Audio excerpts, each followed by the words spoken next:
こんにちは。今回は現時点でブループロトコル内、最も高難易度なコンテンツ、EX/SP パーティーについての攻略解説動画です。おそらくまだ多くの人にとっては馴染みがないコンテンツだとは思いますが、今のブルプロの最高難易度がどうやって攻略されているのか、また挑戦する前の事前準備やあらかじめ知っておくべき知識、投稿者がゲーム内パーティー募集機能で挑戦してみた感想など、色々と詰め込んだ SP パーティーの動画となっています。ある意味で攻略本編よりも他の部分が長くなってしまっているとは思いますが、ぜひとも最後までご視聴いただければ幸いです。投稿時点で私自身クリアできたてなため、攻略解説が不足していたり間違っていたりするかもしれませんので、コメントで攻略情報や動画の感想などいただければ嬉しいです。それと動画の方が少しでも参考になれば幸いです。チャンネル登録の方もよろしくね。それでは攻略解説していきます。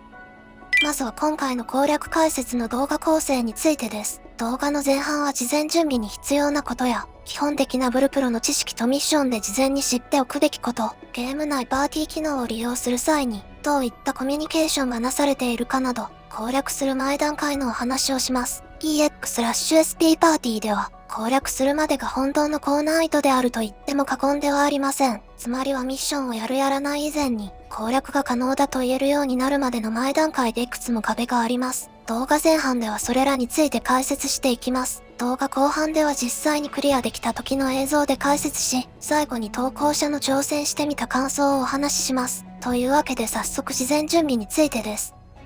まずは突入条件やミッションの概略です。突入条件はバトルスコア7730以上かつクラスレベル65以上です。レベルシンク72、6人挑戦。制限時間12分です。支給アイテムが回復薬2、癒しのアロマ2、攻撃バフアイテム1です。それと今回の攻略プレイ映像では攻撃バフアイテムの存在が頭から抜け落ちています。20秒間効果が持続するのでここぞというタイミングで使用しましょう。ちなみに今更ですがネタバレ注意です。初回クリア報酬についてお話しします。ネタバレ大丈夫ですかね？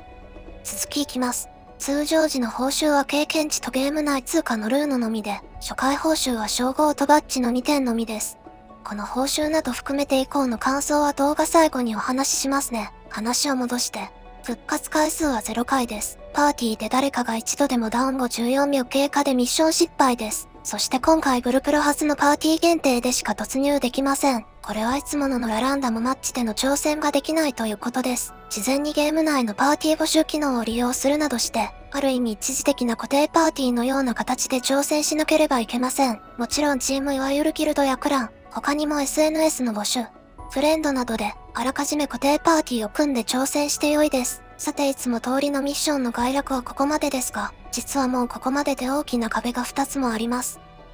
お気づきの人はわかると思いますが、1つ目がバトルスコア、2つ目がパーティー募集です。そしてこの他にもたくさんの事前準備と知識が必要です。ひとまず順を追って、バトルスコアから見ていきます。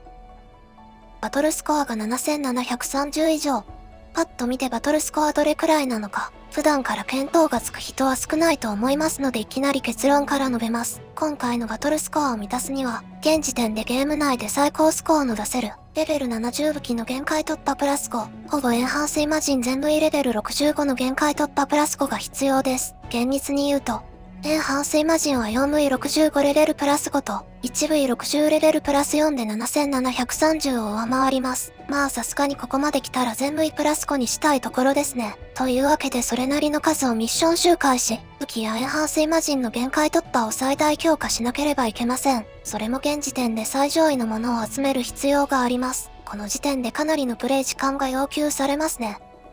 武器やイマジン装備の限界突破を最大までするには、元の素材となる装備合わせて1つの装備で合計12個必要です。ミッション1回クリアで目的のものが必ず1つ落ちたとした場合、周回するミッションである上級王と亡き都が1周で9分として、12個 ×6V で72回の約11時間の周回が必要です。これが実は序の口なんですよね。そしてこの突入条件が満たせたと言っても、これはゲーム上のただの突入条件。バトルスコアという指標を満たしただけです。少なくとも現時点ではこのバトルスコアの突入条件を満たせたからといって、SP パーティーをクリアできるような前提を満たしているとは言えないでしょうね。これはリリースしてから現在に至るまで変わっていないところで、今回はレベル65以上なんで書いていますが全く当てになりません。大抵のミッションはレベル加減でいくとひどい目に遭います。今回も例外ではなく、というよりなぜバトルスコアがしっかりと、それなりに満たすのを厳しいと表しているのに関わらず、クラスレベルが65以上と書かれているのかが不思議です。もっと言えばエキスパートランクが条件に書いていても、何もおかしくはないと思いますし、開発側もそういった高難易度の設定にしているのは理解しているはずです。そのためこの突入条件だけを満たせたので、挑戦してみようと言って悲しい目に遭ってしまう人も少なからずいるはずです。それでは真の突入条件がどのようなものかを個人的見解で解説していきます。そこで具体的にはどういった事前準備が必要なのか、詳しく見ていきますね。まず先ほども少し触れましたが、エキスパートランクというクラスボーナスについてです。現時点でブルプロの全クラスを略称で言いますと、盾、斧、弾、槍、弓、杖の全6クラスがあります。これらすべてのクラスごとに個別で50レベル以降にクラスボーナスというものがつきます。そしてこのクラスボーナスがステータスへ大きな影響を与えます。どれくらいかというと全クラス最大レベル70まで上げると、エキスパートランクはこのようになります。各クラスごとにエンハンスイマジン 0.5 個分くらいの価値はあるんじゃないでしょうか。まあこれは言い過ぎかもしれませんが、少なく見積もっても全6クラス70レベルでのエキスパートランクのボーナスは、エンハンスイマジン2個から3個分くらいの価値はあるはずです。つまりはエキスパートランクを全部最大まで上げていないと、エンハンスイマジンを2個ほど装備していないのと同じです。そういうわけで全クラスレベルを最大まで上げる必要がありますね。ブルプロを新規で始めて、1クラス最大まで上げるのにかかる時間ですが、私では全く想像もつかないくらいにはとてつもない時間です。どなたか PS5 で始めた人などでよろしければ、どれくらいかかるかコメントで教えてくださいね。私の記憶違いでなければ、そこまでレベルを上げる際の労力に、リリース当初から大きく何か手を加えられたような感じはしませんがどうでしょう。多ゲーだと結構緩和されたり、イベントでちょくちょく新規の人は特にレベル上げやすくなるなどあるんですがあまりない気がします。そのため全クラスのレベル上げが大変というのがまず第一関門です。いやいや、ステータスなんてアクションゲーム特有のプレイヤースキル、いわゆるプレイヤーの操作技術でどうにか覆せる。そう考える人は一度落ち着いて動画最後まで見てからご判断ください。そしてエキスパートランクに続く壁がまだまだあります。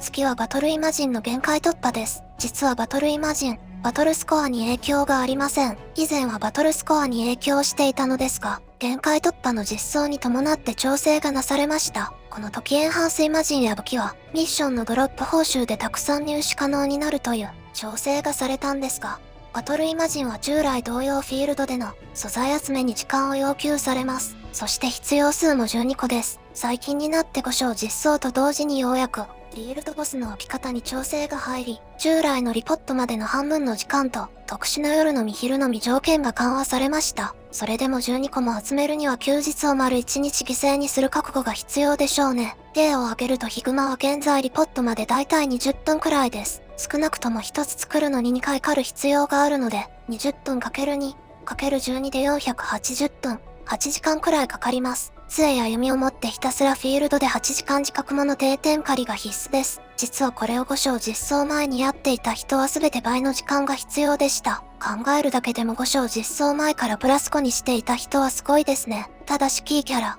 いわゆるフェステベータやアインレインアルファなどの特殊なバトルイマジンは各段階ごとに1個で限界突破できるため、必要数が半分の6個で済みます。フェステベータは現状ブルプロで唯一と言っていいペイトゥーウィン要素ですね。一つだけ手に入れるならそこまで課金しなくても良いですが、最大まで限界突破するにはそこそこ課金が必要です。他にも課金関連だとアインレインレータも今回注目のバトルイマジンですね。またシャルロットアルファやアインレインアルファといったイマジンは、レートボスの報酬で集められる GC で交換ができます。シャルロットアルファだと現在 48,000GC、アインレインアルファは半分の 24,000GC です。アインレインアルファも最近半額になりました。私は半額になる直前にプラス5にしたので大損しました。ちなみに1レートボスで 500GC くらいです。1周2分30秒で周回できたとしても1時間ごとしか開催されませんので、1時間で24回つまりは 12,000GC くらいです。毎日1時間周回して20日くらいかかります。実際は1回1時間で平日3回。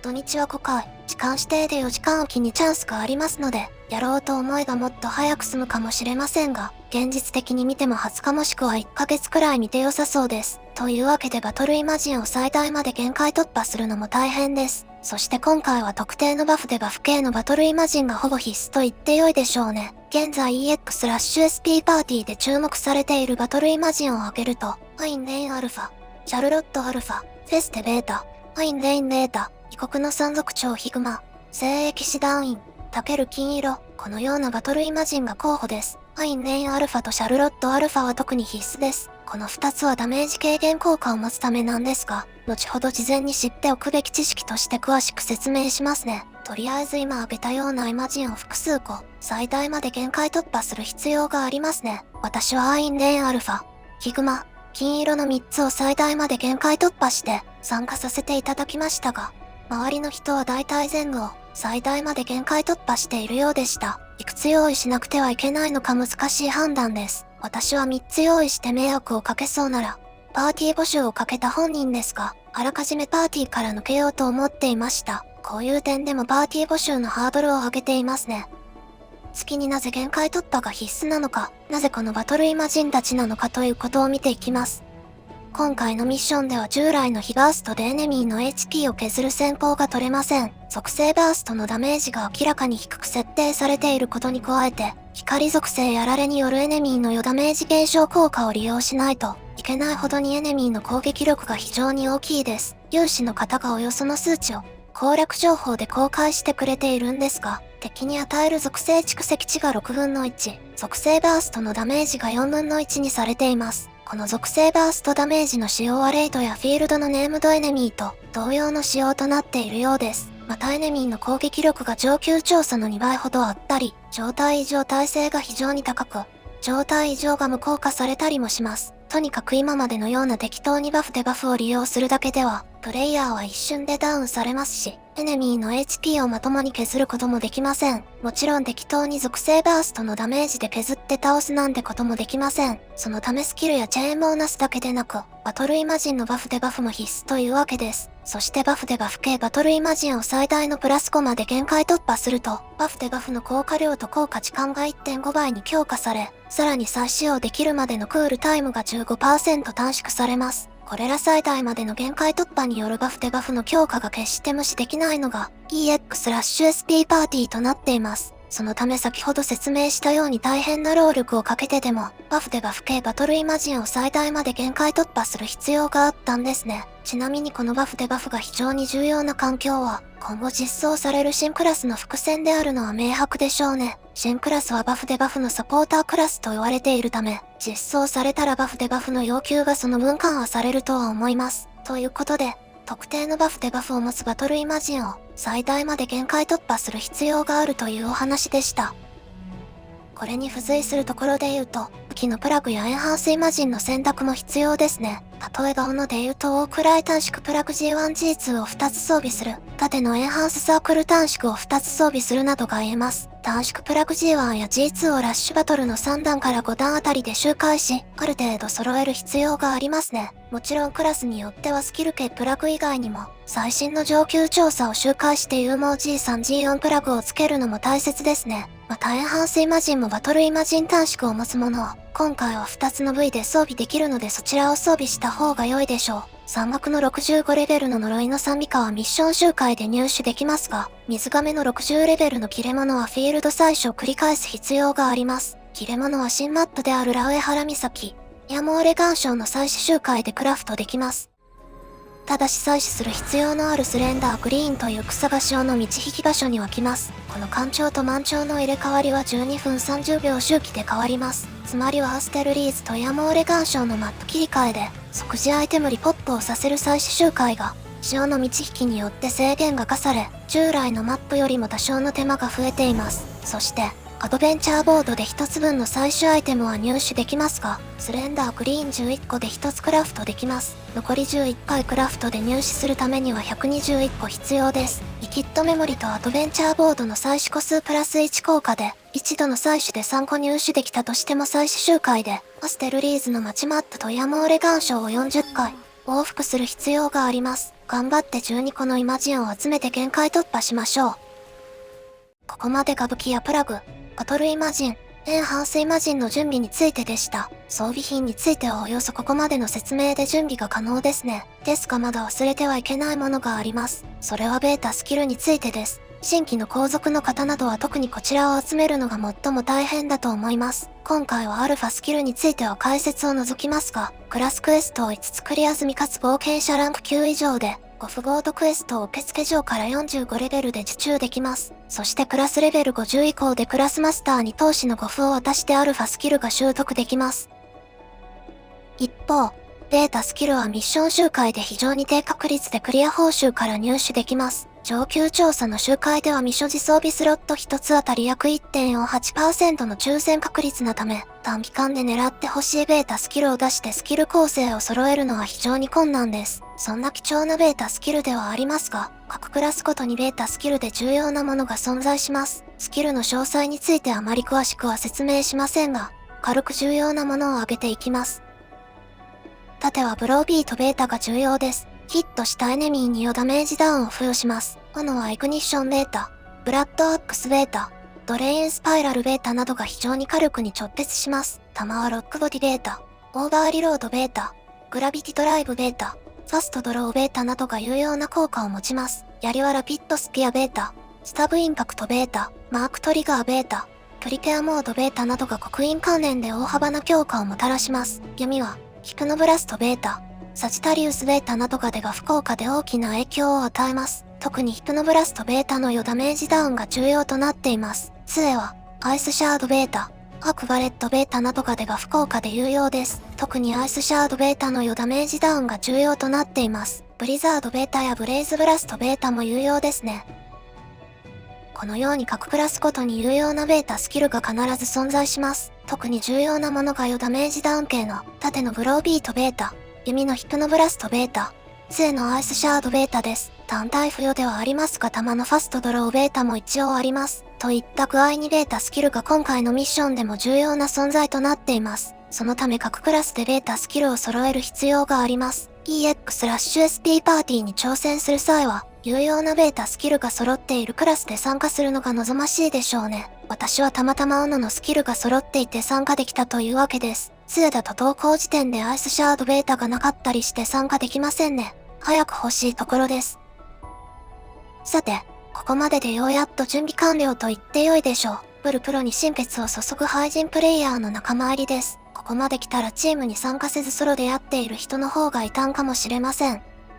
そして察しの良い方はお気づきでしょう。最後に最も大きな壁が、パーティー限定だという点です。今まではランダムマッチで即席の協力プレイを気軽に楽しめたブルプロではありますが、今回初めての試みであるパーティー限定が条件に含まれました。つまりはゲーム内の見ず知らずのプレイヤーと初めましてで、チャットを利用したコミュニケーションが求められます。私自身かなりコミュニケーションを取るのが苦手な人見知りで上がり症なため、パーティー募集をするのも、参加するのも心拍数6上がりです。頭の回転も速くないので、事前のバトルイマジンなどの相談でも頭が真っ白になるくらいでした。パーティー募集に参加するのもそうですが、参加後も事前にバトルイマジンの何を装備するのかや、バトルイマジンのバフでバフがうまいこと発動するように、誰がどのバトルイマジンを先出しする、後出しするもしくは、バトルの残り時間を見て00秒に出す。その20秒後や30秒後に出すなんて話し合いがなされます。そもそもクラスを変更したり、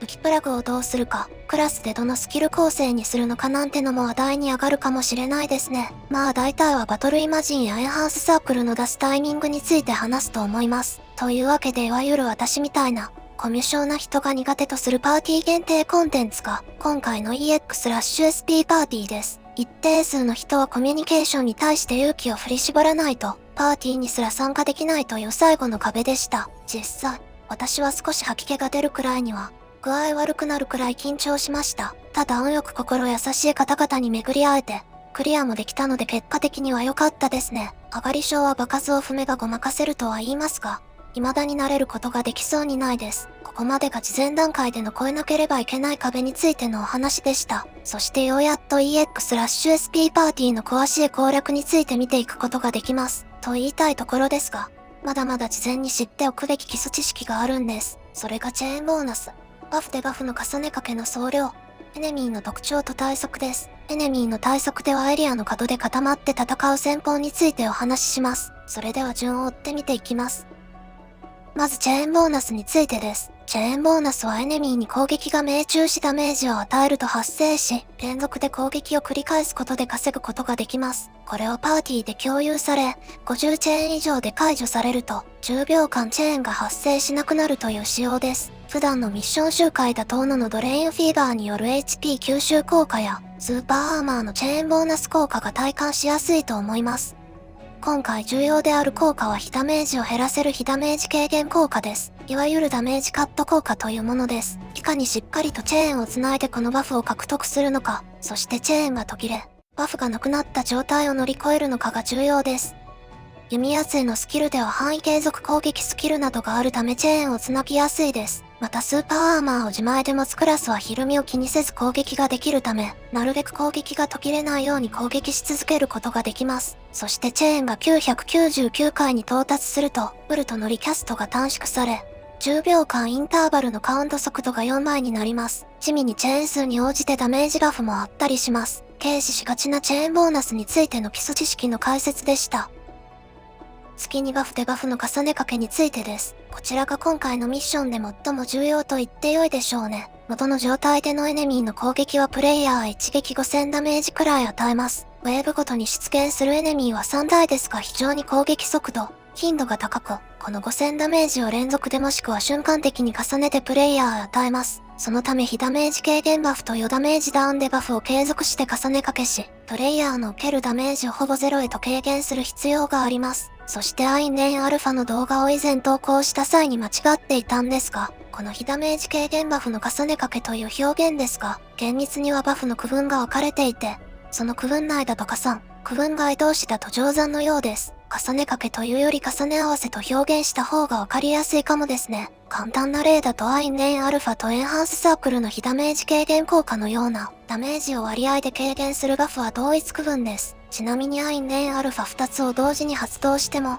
この効果2つが加算されることはありません。そのため同一名のバトルイマジン効果などは、ずらして発動しなくてはいけませんね。他人のアインレンアルファのバリアが見えない人は、設定で被弾エフェクトを有効化していないせいかもです。私はエフェクト表示量1にする設定の方で調整しています。ゲームが重い人はエフェクト表示を条件で除外する方の設定で調整しているかもしれないので、被弾エフェクトの有効化で他人のアインレンアルファが見えるかもという余談です。話を非ダメージダウンバフでバフの区分について戻します。エンハンスサークルアルファの属性耐性によるダメージ軽減部分は別区分のようで乗算です。また槍のクラス共有アビリティ、アドレナリンや斧が右クリック Y ボタンで出せるクラスアクションなどもさらに別区分で乗算です。非ダメージダウン中みたいな個別のダメージ軽減バフ同士の効果は加算されます。ここでさらに、この区分の中に余ダメージダウンのデバフ効果も入っていて加算されます。したがって非ダメージを 100% 軽減したい場合は、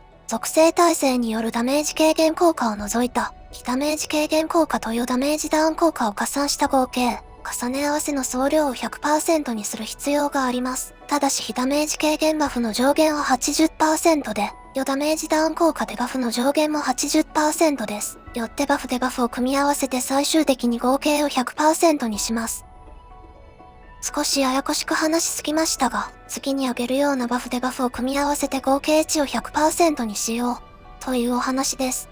非ダメージ軽減バフについては、エンハンスサークル、アインレンアルファ、シャルロットアルファ、こちらだけで上限の 80% です。アインレンアルファの効果値なんですが無凸状態だと 20% カットらしく、プラス5にした効果値が 27% という情報がありました。貫突が効果値と継続時間が無凸時の 1.5 倍。クールタイム 15% カットの法則ならば、アインレンアルファの効果値も 20% から 30% になるのかなと疑問でしたので、私の方でアイスドゴルマンに殴られた平均の値を見てみましたら、だいたい 29% ほどダメージがカットされていました。アインレンアルファのプラス5は効果値 30% と、見て良さそうな気がしますが間違っていたらすみません。話を戻すと、いかにしてアインレンアルファ、シャルロットアルファ、エンハンスサークル、これら3つのダメージ軽減バフを維持するかが重要です。パーティー内でそれぞれ2つずつ持ち込むことで、事前の相談の時に先出し、後出しなどと発動タイミングをずらし、効果時間とクールタイムの時間を調整し常時発動が可能となります。他にはチェーンボーナスや盾のウルトであるグリッターモード、一部クラスの自前で持つダメージ軽減バフなどもあります。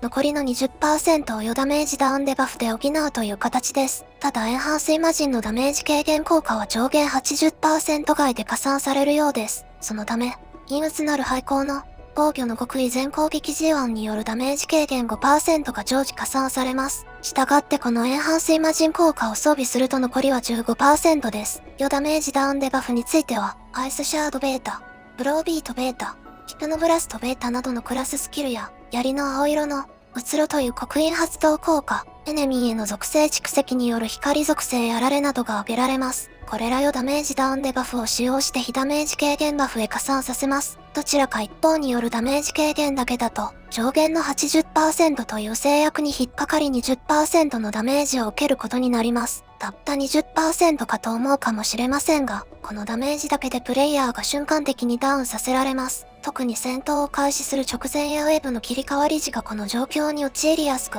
非常に危険で手に汗握る状況だと言えますね。早めにヒプノブラストベータなどを入れたり、極力攻撃を回避するもしくは盾のランパートで防いで、危険な瞬間を乗り切る必要があります。といったように、非ダメージ軽減につながるバフデバフが非常に重要というお話でした。バトルイマジンが限定的でかつ、最大まで限界突破しなくてはいけない理由がここでしたね。そしてパーティーで事前に相談する必要性がある点もこのバフデバフやタイミングについてですね。次に事前段階で最後に説明する項目、エネミーの特徴と対策、エリア角で戦う戦法についてです。今回の EX/SP パーティーではウェーブが3回あります。つまりエネミーが出現するタイミングが3回で、場のエネミーを殲滅することでウェーブが進行します。各ウェーブでは同種のエネミーが数体出現します。ミッション開始時の1ウェーブ目が悠久たる方向アルファが2体、2ウェーブ目が三式機動保障レギオンアルファが3体、3ウェーブ目がキングマノンアルファが3体です。先ほどまでで説明したように、常時ほぼ 100% の非ダメージ軽減をしなくてはいけないほど、すべてのエネミーが非常に高い攻撃力を持ち、素早い動きをします。状態異常耐性も高く、状態異常が無効化されいつものような戦い方はできません。そして1ウェーブ目と3ウェーブ目のエネミーは1体の HP が500万以上あります。有志の情報では2ウェーブ目のレギオンは1体で HP1200 万ほどあるようで、これは60レベルのレイトボス。デミドラゴンとほぼ同様の HP かつ補正があります。短時間でレイトボス3体を6人パーティーで倒すような感じのウェーブです。さらに3ウェーブ目ではキングマノーというフェア状態を付与してくる厄介なエネミー。同時に3体を相手取るため、プレイヤーは高頻度でフェア状態にさせられ苦戦を強いられます。キングマノーにはデミヒューマン特攻が有効なので、光属性70武器で特攻を厳選したいですね。1ウェーブ目のエネミーも光弱点です。光やられの効果も重要なので光武器が安定しそうです。どのウェーブも通常通りのまともな戦い方が通用せず、ミッション全体を通して結構な高難易度となっています。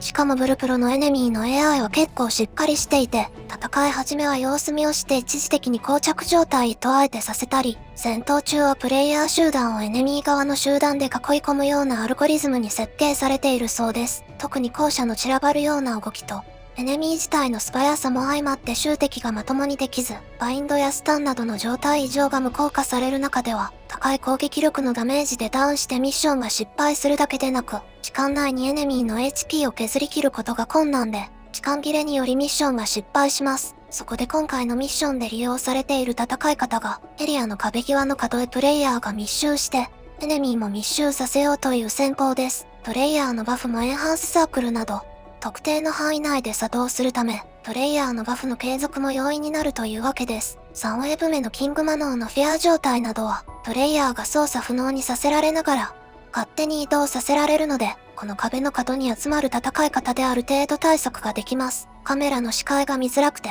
戦っていて爽快感も何もなくなるんですが、この戦法が最も強いとされているのが現状です。あとは開始直後に左側の角か、右側の角、どちらに集まるかという点ですが、はっきり言ってどちらも変わらないような気がします。とりあえずパーティーで集まる方さえ決めていれば良いですね。ちなみに日本人は右利きが多くて利き目も右が多そうなので、左角の方が右側の視界を取れて戦いやすいとは思います。というわけで非常に長いかつてないほどの事前段階の解説でした。何か長すぎて解説し忘れていることもある気もしますが、ようやっとプレイ映像の方へ移れますね。映像の方はゲーム内パーティー募集機能で集まった方々との攻略です。初見プレイで挑戦3回目にしてクリアできた時の映像です。事前のチャットでの話し合いや3回のミッション通してだいたい1時間くらいはかかったと思います。それではプレイ映像の方を見ていきます。パーティー構成は、縦に、斧1、槍1、弓1、杖1という弾以外が揃っている、比較的バランスの良いクラスでの挑戦となりました。私は斧のツインストライカーで行ってきました。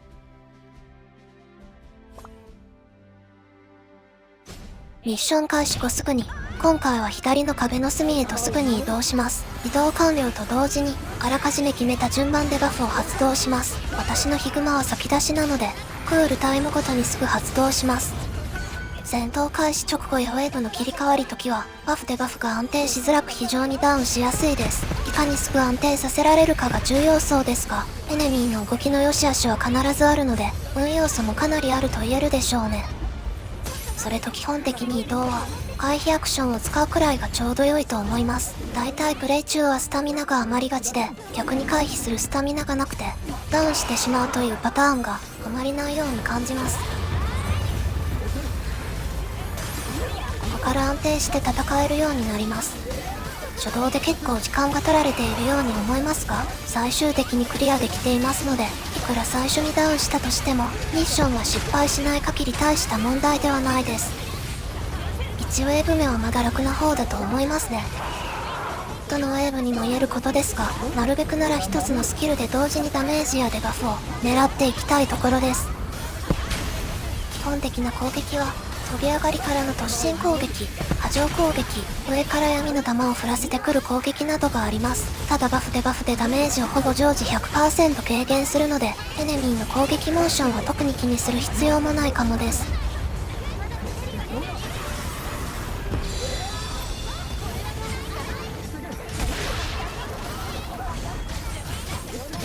このエネミーは闇属性攻撃のため、プレイヤーは闇やられで攻撃がミスしやすくなります。攻撃を避け続けるのは困難なため、積極的にリフレッシュエリアに入りたいですね。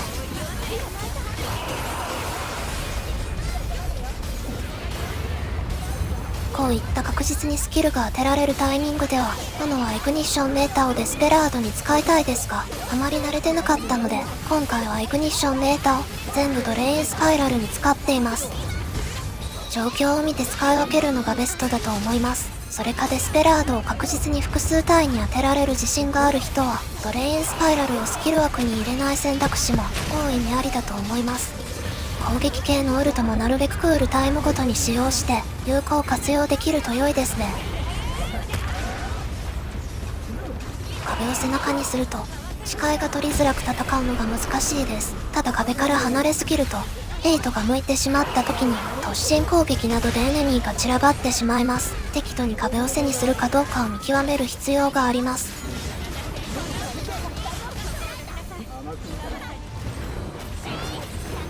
1ウェーブ目で3分かけて残り時間9分くらいですね。ウェーブの切り替わりなのでバフでバフが途切れて危険な瞬間です。縦の人より前に出過ぎないようにしつつ連続で回避してダメージをなるべく受けないようにしたいですね。ウルトのクールタイムが明けていたら絶敵してすぐ使ってしまうのが無難です。この2ウェーブ目はすぐさま安定して戦い始めることができましたね。このエネミーは距離を空けてのミサイル攻撃、突進攻撃、ジャンプからの着地で波状攻撃などしてきます。エネミーが赤く光って残像を出してますね。この暴走モードになると動きが速くて攻撃をヒットさせることが非常に難しくなります。 HP を 20% 削るとこの状態が解除されてエネミーがダウンするようです。暴走モード中は連続で移動するような動きを高頻度でするため、できるだけ素早くダメージを与えて解除からのダウンを狙いたいです。またどうやらこの暴走状態で壁にジャンプをする挙動からエリア外へと行くバグがあるようです。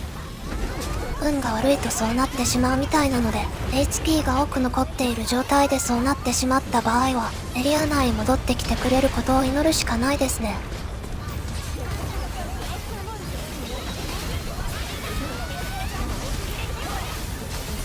このウェーブのエネミーの HP は非常に高く、レベル60レイドのデミドラゴンと同等らしいです。レイドボス3体を6人で倒すと考えたらすごい感じしますね。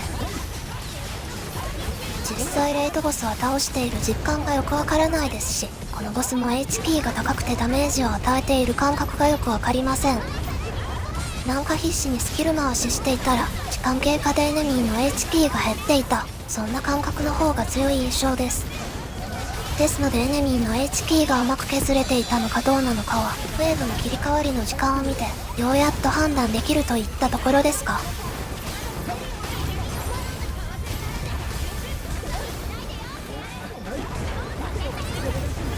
属性バーストのダメージも抑えられているので、積極的に属性バーストを狙ういつもの感覚とは何か違って、ひたすら攻撃で HP を削るという普段慣れていない違和感を感じながらやっていました。特に赤色の状態は素早く HP を削る必要があるんですが、一体どれくらいダメージを与えているのかが分かりづらいですね。デスペラードとイグニッションメーターを使ったら上手い人ならすぐに暴走モードを解除できるかもです。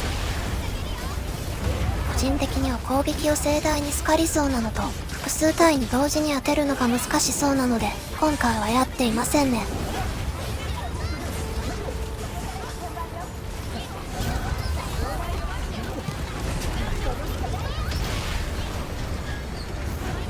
少しずつですがエネミーの HP も削れてきました。3体ともまんべんなく HP を削りたいところです。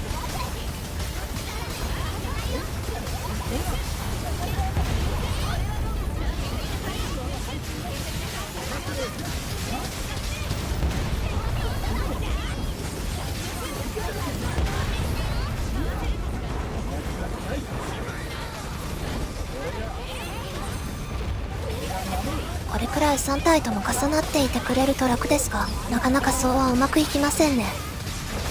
いつもはバインドやスタンを使っていて実感しにくいですが、どれだけ有効な状態異常か改めて実感できます。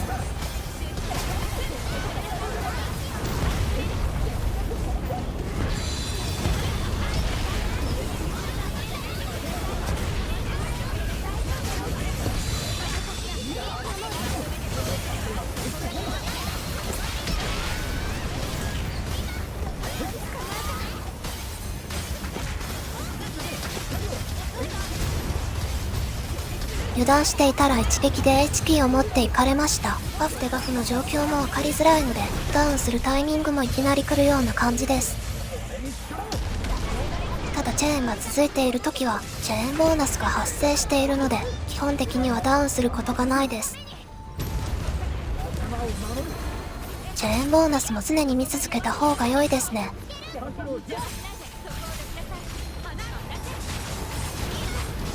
1体だけ残り HP わずかでかなりの時間稼ぎをされました。 HP の総量がそもそも多いので残り HP が少なそうに見えても結構 HP があります。バトルイマジンなどは常に出し惜しみしなくて良いでしょうね。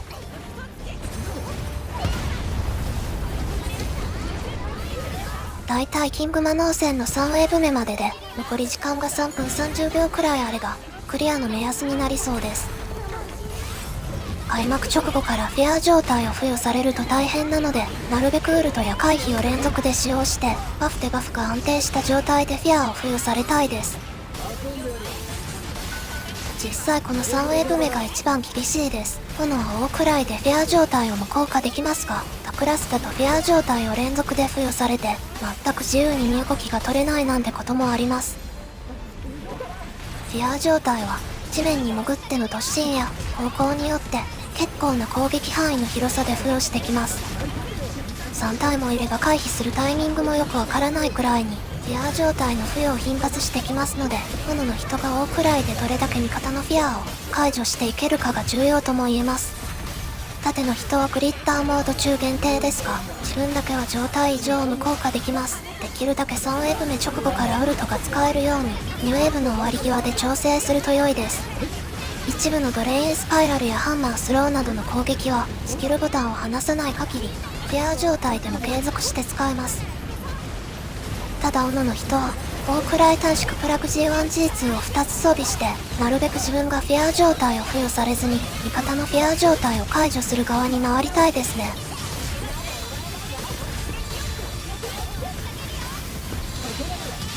ちなみにキングマノーは、非弱点雷耐性です。杖の人はバースト中はサンダーマインを使うと思いますが、通常時は何のスキルを使うのが良いんでしょうね。ウェーブが3つもありますから、結構スキル悩みそうですね。アイスシャードベータと各種スキルを打つだけでかなり忙しそうではあります。基本的に密集して戦っているため、スーパーアーマーがないとまともに攻撃できませんからね。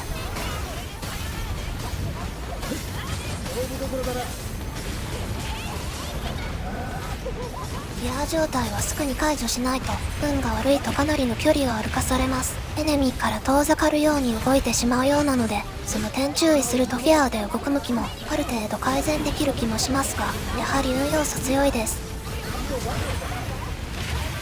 壁際に歩くように一人を気をつけたいですね。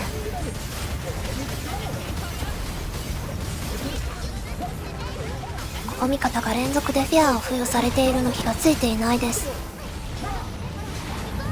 他の人の配信で見かけたのですが、設定でフィアーを付与された時にスタンプを出すようにすると、フィアー状態の付与が分かりやすくなるようです。あとはフィアーを付与されたらピンを打つなども良さそうです。フィアーで苦しめられている人は、設定項目の変更やピンを活用してみると良いかもですね。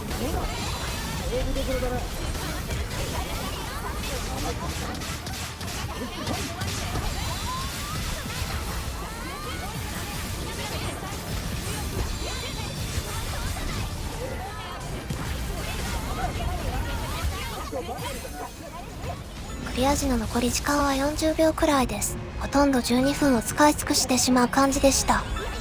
初見3回目でクリアできたのは、間違いなくパーティー募集でご協力していただいたパーティーの方々のおかげですね。動画では私よりも他のパーティーの人の動きが参考になるかもです。ただ私視点では見づらくて申し訳ないです。実際の攻略映像はどうでしたか？プレイ映像だけだと、どれくらい大変かわかりにくいですよね。壁際で常に戦っていることもあって、カメラ視点がかなり見づらい箇所も多くありましたね。ぜひとも攻略についての感想や情報、コメントで教えていただけると嬉しいです。というわけで動画最後に、EX/SP パーティーをプレイしてみての私自身の感想をお話ししたいと思います。まずなんといっても準備段階が大変でした。バトルスコアを満たすのも大変でしたし、バトルイマジンを一つ最大まで限界突破するだけでも、かなり辛く苦しい耐久プレイが必要でした。ただリリース日からプレイしていたこともあって、レベリングやベータスキルなどは、ある程度揃っている方ですので、ほとんど大変なのはバトルイマジンの限界突破が大部分ですね。それと地味に、いいイマジンの切れ者、スレンダーグリーン、再試周回が面倒だったなという印象です。今後もバトルイマジンの限界突破や、フィールドの採取関連など、もう少しプレイヤーに優しい、もしくはゲームとして面白くなるようなアップデートが来てくれたら嬉しいですね。私自身 MMO ゲームの経験がほとんどなくて、こういった大変なゲームをやったことがなかったです。それにパーティーでのコミュニケーションみたいのも、ほとんど初めての経験だったので、かなり緊張しました。ソロプレイでいつもプレイしている身としては、たまにはコミュニティに属してゲームをやるのも、新鮮で楽しいなといったところです。実際、今回のパーティーの方々はとても優しくて安心しました。初めてのクリアが3回でできたこともそうですし、パーティーの方々には心から感謝しています。皆さんもパーティープレイで良い思い出ができることを願っています。ただ、そもそもこのコンテンツに参加できる人がどれくらいいるのかといった疑問はありますかね。プレイ人口の何%が遊べるのか気になります。それと今回のような動画なども含めて、こういったコンテンツが新規やカジュアル層の人にとって、どれくらいの需要があるのか興味深いですね。高難易度のゲームって、コアなゲーマー向けみたいなところですが、ブルプロのコンセプト的に、カジュアル層向けコンテンツから、増やした方が良い気がしますがどうなんでしょうか。それはそれで、高難易度増やしてほしいといった要望が一定数出るんでしょうかね。個人的には高難易度も良いですが、どちらかというとローグライクな感じのコンテンツの方が好きです。乱数祭りにならなければの話ですかね。それとクリア報酬についてですが、称号とバッジのみという非常に簡素なものでした。キャラクターの強化要素が報酬になるのは、人によって意見が分かれそうですがどうですかね。ただ称号とバッジのみが報酬だと、ほとんどの人はそれなら挑戦しなくても良いかなとなりそうな感じがします。私自身も動画投稿している側でなかったなら、おそらく EX/SP パーティーに挑戦していないでしょうね。それと初回なので、せっかくならプレイしてみようかな、という気持ちでしたね。次もやりたいとはクリアしてならなかったです。繰り返し SP パーティーをプレイしている人は、かなりのハードコアゲーマーと言えそうです。私から見たら、タイムアタックやスコアアタック、それらのコンテンツをプレイしている人も結構すごいなといった感じがします。というわけで話もかなり脱線し始めましたので、感想もほどほどに、今回の動画の内容は以上とさせていただきます。今回の動画は私の動画としてはかなり長尺になりました。一体どれくらいの人に、この動画の需要があるのか心配です。もし少しでも参考になったと感じていただけたら、チャンネル登録まだの方はご登録を、それと高評価いただけたら幸いです。皆さんは SP パーティー挑戦しようもしくはしたいと思いましたか？クリアできた人はどう感じましたか？ぜひともコメントで教えてくださいね。いつもチャンネル登録、高評価、コメント、動画投稿の励みになります。最後までご視聴いただきありがとうございました。それでは、またね。